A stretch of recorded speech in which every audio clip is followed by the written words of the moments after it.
그늘에서 쉬려면 돈을 내라.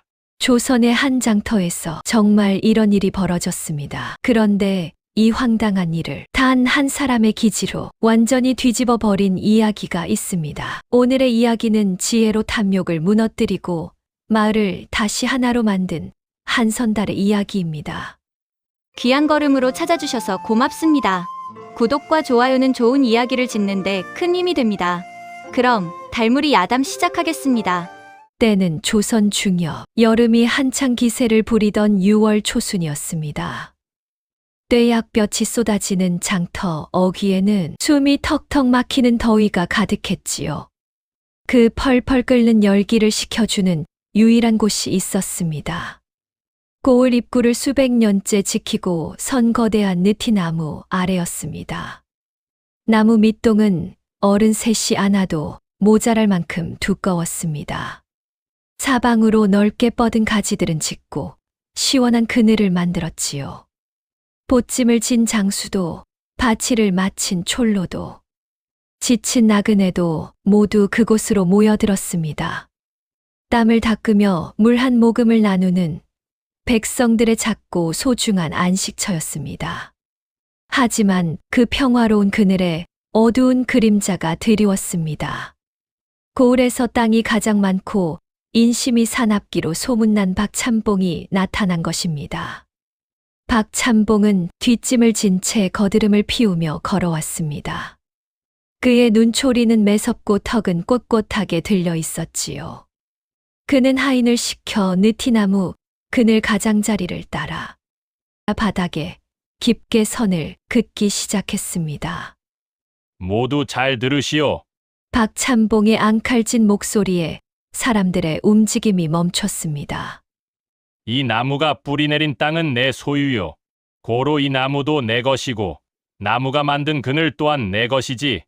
오늘부터 이 선 안으로 들어와 내 그늘을 밟는 자는 엽전 한 입씩 자릿세를 내야 할 것이오. 장터 사람들의 얼굴에 어이가 없다는 표정이 번졌습니다. 참봉 어르신, 그늘을 돈 받고 판다는 말은 70평생 처음 듣습니다요. 억지 부리지 마시고 고단한 백성들 좀 쉬게 놔두십시오. 여기저기서 불만이 터져 나왔습니다. 하지만 박참봉은 눈 하나 깜짝하지 않았습니다. 오히려 코웃음을 치며 지팡이로 땅을 쾅쾅 내리쳤습니다. 싫으면 당장 내 땅에서 썩 나가시오. 돈 낼 주제가 안 되면 저기 떼약볕에서 타 죽든가. 결국 힘없는 사람들은 쫓겨나듯 선 밖으로 물러났습니다. 시원한 그늘을 눈앞에 두고도 땀을 뻘뻘 흘려야 했지요. 그 모습을 멀찍이서 흥미롭게 지켜보는 사내가 있었습니다. 낡았지만 깨끗한 도포 자락을 휘날리는 청년, 조선달이었습니다. 그는 줄부채를 살랑살랑 흔들며 느티나무 쪽을 응시했습니다. 조선달은 한 곳에 머물지 않고 팔도 강산을 떠도는 인물이었습니다. 양반 가문에서 태어났지만 글공부보다 세상 구경을 더 좋아했지요. 장터를 돌아다니며 사람 사는 냄새를 맡고 부리를 보면 기상천외한 꾀를 내어 골탕 먹이는 것을 즐겼습니다. 그의 머릿속에는 수만 가지의 장난기 넘치는 지혜가 들어 있었지요. 그는 팔짱을 끼고 박참봉의 탐욕스러운 얼굴을 찬찬히 뜯어보았습니다. 허, 참으로 재미있는 영감이로군. 하늘이 내린 그늘의 값을 매기다니. 조선달의 입가에 묘한 미소가 번졌습니다. 화가 난 것도 분노한 것도 아니었습니다. 그저 아주 흥미로운 구경거리를 발견한 듯한 표정이었지요. 그는 품속에서 묵직한 전대 하나를 꺼냈습니다. 엽전이 부딪히는 경쾌한 소리가 났습니다. 그는 부채를 딱 접고는 선 밖에서 머뭇거리는 사람들을 해치며 앞으로 나섰습니다. 조선달의 가벼운 발걸음이 흙바닥에 선명하게 그어진 선 앞에서 우뚝 멈췄습니다. 내리쬐는 떼약볕보다 더 뜨겁고 유쾌한 반격이 막 시작되려는 참이었습니다. 조선달이 선 앞으로 다가서자 사람들의 시선이 일제히 쏠렸습니다. 박찬봉은 부채질을 멈추고 눈을 가늘게 떴지요. 니시오. 그늘에 들어오려거든 한 잎을 내시오. 박찬봉의 목소리는 퉁명스러웠습니다. 조선달은 빙그레 웃으며 엽전 꾸러미를 손바닥에 툭툭 튕겼습니다. 참봉 어르신, 그늘을 찔끔찔끔 파시니 참으로 답답해 보입니다. 조선달의 말에 박찬봉의 눈썹이 꿈틀거렸습니다. 무슨 소리를 하는 게야? 이왕 파실 거면 저에게 이 그늘을 통째로 파시는 것이 어떻습니까?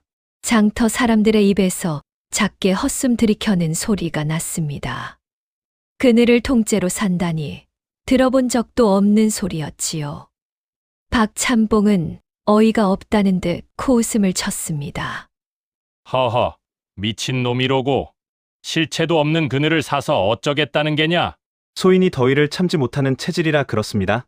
이 넓은 그늘을 온전히 제 차지로 만들고 싶어서 그러지요. 조선달은 짐짓진지한 표정으로 허리를 굽혔습니다. 박찬봉의 머릿속이 빠르게 돌아갔습니다.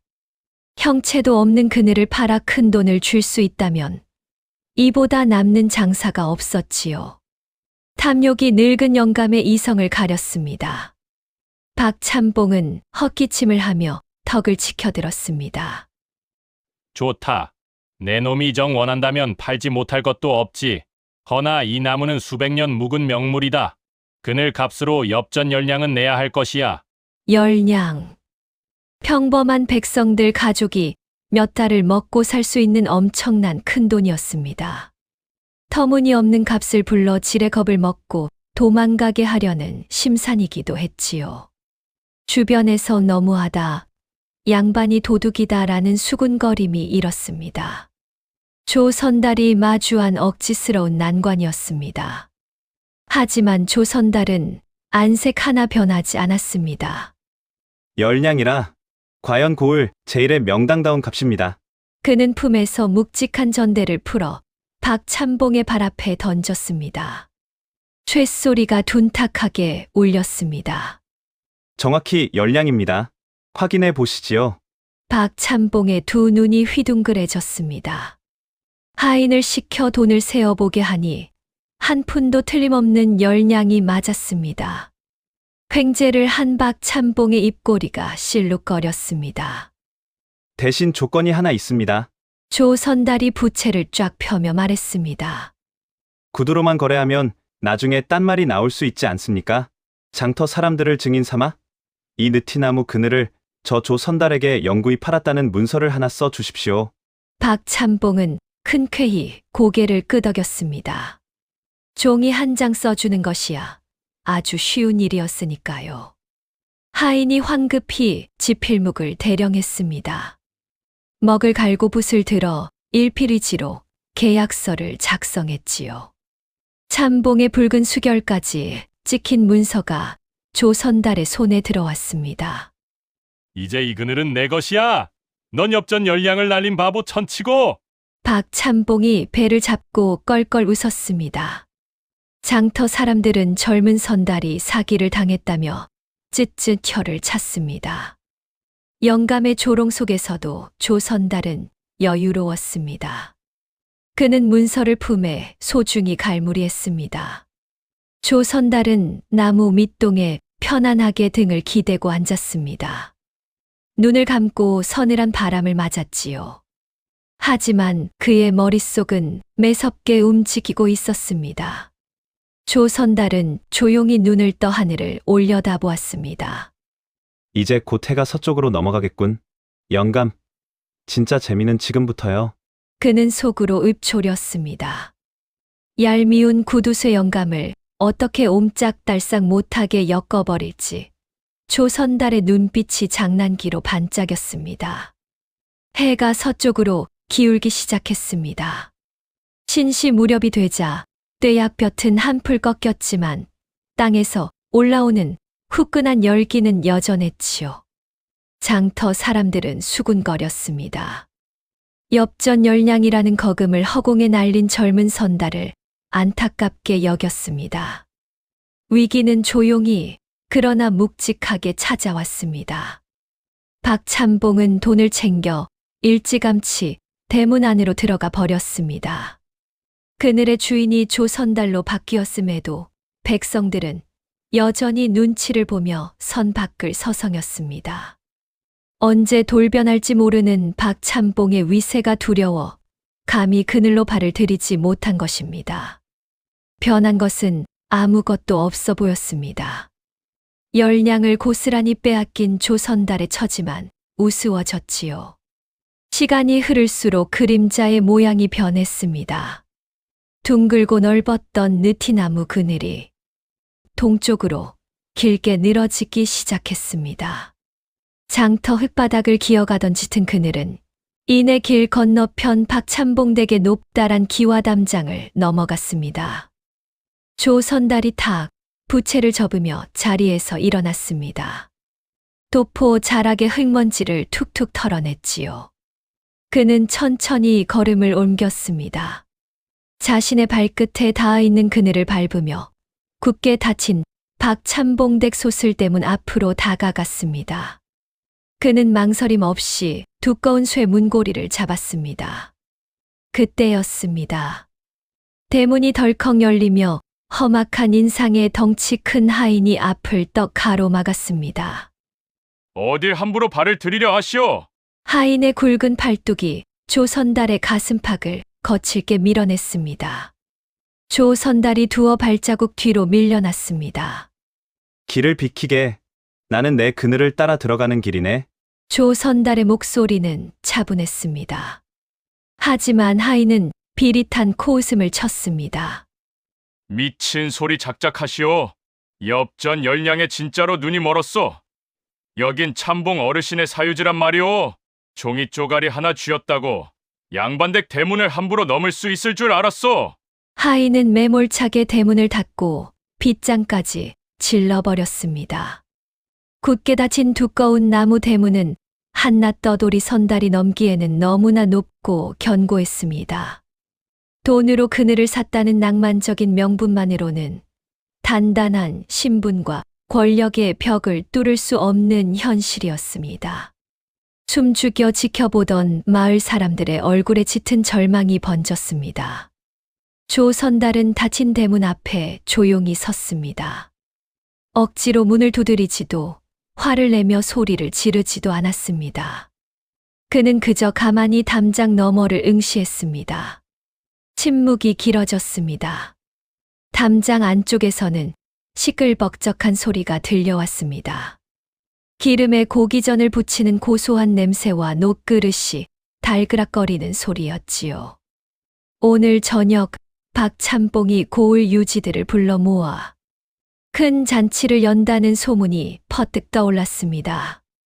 조선달의 시선이 담장 아래를 향했습니다. 닫힌 대문 밑동 틈새로 새어 들어간 느티나무의 짙은 그림자는 마당을 지나 안채를 향해 거침없이 뻗어가는 중이었습니다. 그는 품속에 든 계약서를 손끝으로 가만히 쓸어내렸습니다. 지금은 때가 아니었습니다.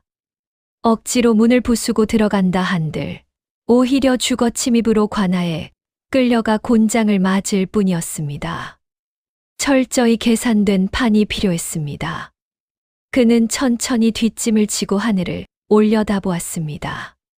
붉은 해가 뉘엿뉘엿 산등성이로 넘어가고 있었습니다.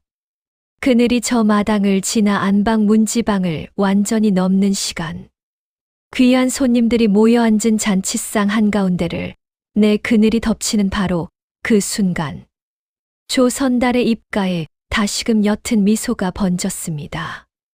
굳게 닫힌 철옹성 앞에서 그는 가장 치명적이고 통쾌한 반격을 속으로 다듬고 있었습니다. 조선달은 굳게 닫힌 소슬대문 앞에서 천천히 돌아섰습니다. 억지로 문을 부술 수는 없었지요. 그는 뙤약볕 아래 모여있는 장터 사람들을 향해 걸음을 옮겼습니다. 사람들의 얼굴에는 여전히 체념과 안타까움이 가득했습니다. 권력 앞에 무너진 씁쓸한 현실이 장터를 무겁게 짓누르고 있었습니다. 조선달은 품에서 고이 접은 계약서를 꺼냈습니다. 그리고 마을의 어른인 엿장수 노인 앞에 그것을 조용히 펼쳐 보였습니다. 박참봉의 붉은 수결이 선명하게 찍힌 진짜 문서였습니다. 어르신, 이 그늘은 이제 제 것입니다. 하지만 저 혼자 시원하자고 열량을 낸 것이 아닙니다. 사람들이 의아한 눈빛으로 그를 바라보았습니다. 조선달의 목소리는 낮고 따뜻했습니다. 본래 하늘이 내어준 쉼터였습니다. 박참봉이 억지로 그은 금을 지우고 다시 여러분께 돌려드리고 싶었습니다. 이 종이는 그 약속입니다. 그제야 사람들은 젊은 선달의 깊은 뜻을 깨달았습니다. 엽전 열량을 허공에 날린 철부지가 아니었습니다.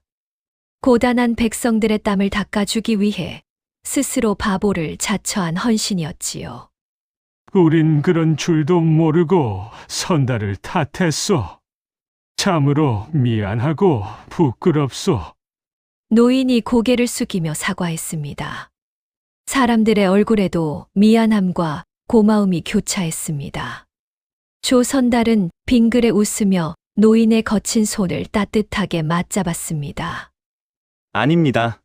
오해는 풀렸으니 다행이지요. 자, 이제 잃어버린 자리를 찾으러 가시겠습니까? 때마침 잔치에 참석할 고을 유지들이 도착하며 박참봉댁 대문이 활짝 열렸습니다. 열린 문틈으로 느티나무의 길고 짙은 그늘이 마당 한가운데를 지나 대청마루까지 뻗어 있는 것이 보였습니다. 조선달이 부채를 들어 방향을 가리켰습니다. 저와 함께 가시지요. 우리의 그늘을 따라 들어가는 길입니다. 처음에는 아무도 선뜻 나서지 못했습니다. 오랜 세월 몸에 밴 두려움 때문이었습니다. 그때 엿장수 노인이 짐을 내려놓고 한 걸음 앞으로 나섰습니다. 이보게들, 이 젊은이가 우릴 위해 거금을 내놓았네. 우리가 여기서 물러서면 어찌 사람이라 하겠나. 노인의 떨리지만 단호한 용기에 사람들의 마음이 움직였습니다. 지게꾼이 일어서고 국밥집 주모가 치마끈을 졸라맸습니다. 무력했던 백성들은 서로의 눈을 맞추며 조용히 고개를 끄덕였습니다. 조선달의 곁으로 사람들이 하나둘 모여들었습니다. 작은 연대와 소통이 만들어낸 기적이었습니다. 조선달과 사람들은 열린 대문을 지나 마당으로 조용히 걸음을 옮겼습니다. 누구도 소리를 지르거나 소란을 피우지 않았습니다. 그저 길게 드리워진 느티나무 그늘을 밟고 당당하게 섰을 뿐이었습니다. 서늘하고 맑은 바람이 마당을 훑고 지나갔습니다. 사람들의 굽어있던 어깨가 서서히 펴졌습니다. 선달님, 이 시원한 그늘을 평생 잊지 못할 것입니다. 사람들의 젖은 눈빛이 붉은 노을빛을 받아 반짝였습니다. 함께 용기를 내주셔서 제가 더 감사합니다. 이제 이 그늘에서는 누구도 억울하게 눈치를 볼 필요가 없습니다. 대청마루에서 잔치상을 받던 박참봉과 손님들이 마당으로 들이닥친 백성들을 발견하고 얼어붙었습니다. 조선달은 등 뒤의 사람들을 든든한 배경 삼아 잔치상 바로 옆까지 드리워진 그늘을 향해 여유롭게 걸어갔습니다. 폭력이 아닌 협력과 지혜로 되찾은 권리였습니다. 백성들의 표정에는 더 이상 두려움이 없었습니다. 다가올 명쾌한 결말에 대한 분명한 희망이 마당 가득 차오르고 있었습니다. 잔치상이 차려진 대청마루 앞은 쥐 죽은 듯 고요해졌습니다. 박참봉과 고을 유지들의 시선이 마당에 들어선 사람들에게 쏠렸습니다. 박참봉이 당황한 기색을 감추며 헛기침을 했습니다. 이게 무슨 행패인가? 남의 잔칫집에 어찌 허락도 없이 발을 들이는가? 조선달이 한 걸음 앞으로 나섰습니다. 그는 품에서 계약서를 꺼내 조용히 들어 올렸습니다. 어르신, 행패가 아닙니다. 저는 정당하게 값을 치른 제 그늘을 따라 들어왔을 뿐입니다. 조선달의 목소리는 차분했지만 단호했습니다. 하지만 이 그늘은 저 혼자만의 것이 아닙니다. 떼약볕 아래서 땀 흘리는 우리 모두의 것입니다. 잔치에 모인 손님들이 수군거리기 시작했습니다. 자초지종을 전해 들은 유지들 중 가장 어른인 김진사가 부드럽게 입을 열었습니다. 잠봉, 자네가 지나쳤네. 어찌 하늘이 내린 그늘에 금을 긋고 야박하게 굴었는가. 이웃의 인심을 잃고 얻은 재물이 무슨 소용이겠나. 박참봉은 말문이 막혔습니다. 그는 마당에 서 있는 마을 사람들을 천천히 둘러보았습니다. 분노 대신 단단한 연대로 뭉친 선량한 얼굴들이었지요. 자신이 그어놓은 얄팍한 선 하나가 얼마나 많은 사람의 마음을 아프게 했는지 그제야 깨달았습니다. 오랜 침묵 끝에 박참봉의 꼿꼿했던 어깨가 작게 흔들렸습니다. 내가 늙어 탐욕에 눈이 멀었었네. 참으로 부끄럽고 미안하네. 자네들 얼굴을 어찌 볼지 모르겠구먼. 떨리는 목소리에는 깊은 후회와 진심 어린 사과가 담겨 있었습니다. 그 진솔한 한마디에 마을 사람들의 굳었던 마음도 눈 녹듯 스르르 풀렸습니다. 엿장수 노인이 옅은 미소를 지으며 화답했습니다. 어르신 괜찮습니다. 이리 마음을 열어주시니 그저 고마울 따름입니다. 조선달은 손에 쥐고 있던 계약서를 반으로 찢었습니다. 그리고 다시 잘게 찢어 허공에 흩뿌렸습니다. 종이 조각들이 저녁 바람을 타고 마당 위를 하얗게 수놓으며 날아갔습니다. 어르신의 그 사과 한마디면 엽전 열량의 값어치는 충분히 치렀습니다. 이제 이 그늘은 다시 모두의 것입니다. 며칠 뒤 장터 어귀의 느티나무 아래는 예전의 활기를 되찾았습니다. 땅에 그어졌던 깊은 선은 사람들의 발길에 자연스레 지워졌습니다. 탐욕이 자리했던 곳에는 다시 따뜻한 온기가 채워졌지요. 지게꾼들은 짐을 내려놓고 땀을 닦았습니다. 안악들은 모여 앉아 웃음꽃을 피웠습니다.